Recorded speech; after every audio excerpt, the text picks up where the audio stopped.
वो क्या है सर, आपने जाल ही इतना अच्छा बिछाया, वरना मेरा पैर कभी नहीं फंसता सर। ये मैंने बोडो दुश्मन से सीखा। अब उनके जाल से उन्हीं को फंसाता हूँ, बंदूक और राशन की थैली सामने रखकर। वैसे तो चाइनीज हथियार बहुत है इनके पास, लेकिन हिंदुस्तानी हथियारों को कब्जा करने में इनको कुछ ज्यादा ही मजा आता है। पता है इस तरह कितनों को लटका के मारा? कितनों को सर? 13। दुश्मन इस जंगल और जमीन को हमसे बेहतर जानता है।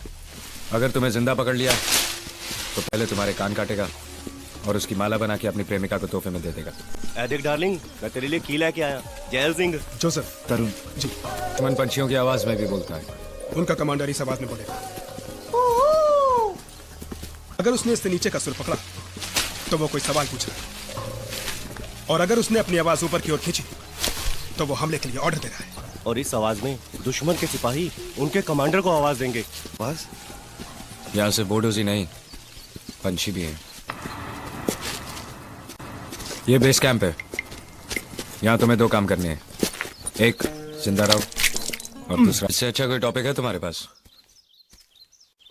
ये जंगल, ये वादियां, ये खूबसूरती। जब असलियत सामने आएगी तो भूल जाओगे इन वादियों का चक्कर। यहाँ हफ्तों तक कुछ नहीं होता, फिर अचानक खून की नदियां बहती हैं। कुछ उनके लोग मरते हैं, कुछ हमारे। दोस्तों के टुकड़े देखने पड़ते हैं। सच्चाई किसे चाहिए? इसलिए जब तक हो सके हम अपनी झूठी दुनिया में जीना पसंद करते हैं। दिल टूट गया थोड़ा सा,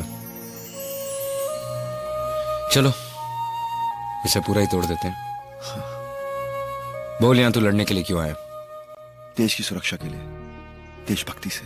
देश के लिए जो भी लड़ने आता है दूसरे दिन ही भाग जाता है, क्योंकि जब गोलियों की बौछार होती है तो किसी देश की नहीं, सिर्फ अपनी फिक्र होती है। सच तो यह है कि तूने कर्ज लिया है 100 करोड़ भारतवासियों से, इसलिए तू मैदान छोड़ के नहीं भाग सकता।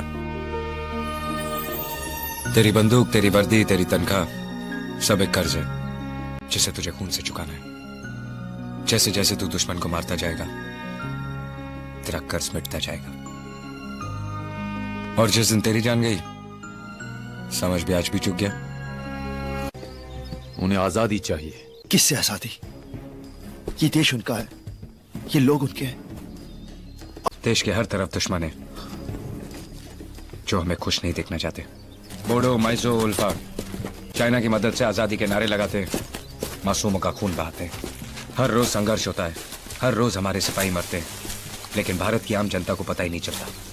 कल कुछ हो गया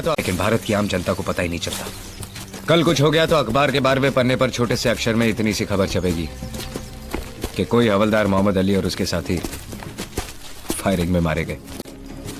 कोई पढ़ता नहीं, किसी को फिक्र नहीं, और हमें भी कोई अफसोस नहीं। तरन और सोलंकी यहीं रुकेंगे, बाकी सब मेरे साथ चलो।